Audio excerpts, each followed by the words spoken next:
Greetings and welcome to EDG 9060, Qualitative Research.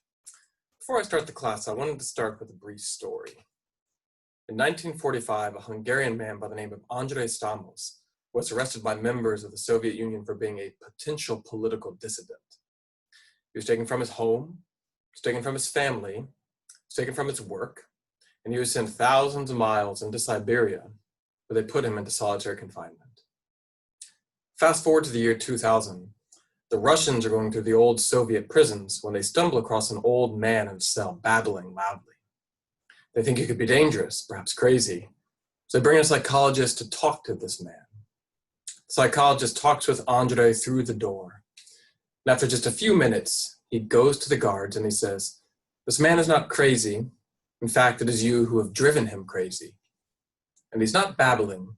He's speaking a local Hungarian dialect. You can let him go. He'll show you no harm. The guards say, okay. And so they open the door and they tell Andrei he can leave the prison. But that much time in solitary confinement has taken its toll. Andrei can't stand, let alone walk. So the guards find an old wheelchair. They grab him underneath the armpits and hoist him into the chair. And as they're wheeling him from the prison, one of the guards asked, "Andrei, is there anything you would like?" Anything he would like. He hadn't been asked a question like that for a long time. But without hesitating, he responded, "A mirror." And would you like to know why a mirror? Because he hadn't seen his own face in 55 years. He was 20 when he entered the prison, 75 when he left. The guards were shocked. They thought the answer might be a newspaper, cigarettes, not a mirror. But still they find a small broken mirror and they toss it onto his lap. And Andrei grabs the mirror with his arthritic hands. He lifts it up, looks in at a face that he does not know. He drops the mirror, it hits the ground, shatters into dozens of pieces, and he puts his chin into his chest and he begins to sob uncontrollably.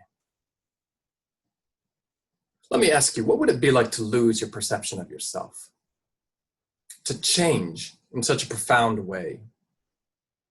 That's my humble goal in this class for you. But far from the damage of solitary confinement, my goal, through the readings, activities, discussions, and assignments, is to fundamentally change your perspective and perception around qualitative inquiry. To change how you think. Ultimately leading to your ability to engage with it beyond this class. Now, I don't have 55 years, just 8 weeks to form you, but that's my challenge, not yours. So with that said, I wanted to make a few comments to help frame our time together. First, I'll always have a short video like this at the beginning of each week. There, I will bookend the previous week and then frame how it connects and contributes to what we're going to learn the current week. Second, next week, in week 2, you'll be working in small groups on an assignment. I'll need 5 total groups, so be thinking now about how you might want your group composed, and I'll reach out to everyone in a few days to see where we're at. Third, don't work ahead. I know that for most of you, life is busy enough that working ahead is not an option. But regardless, the class has been scaffolded so that ideally your knowledge is building like a staircase, week by week by week. And so along with that, stay on top of things because we're always going to be moving to the next step. Finally, although I rely on our course textbook most weeks, I usually supplement it with other content.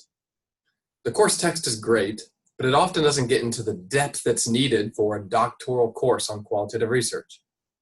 Overall, I think you'll find the reading is less than it appears, but know that it's instrumental to the activities and the assignments each week.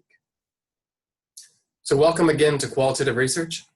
I'm excited for our 8 weeks together. And so let's get started, and I'll be seeing you online.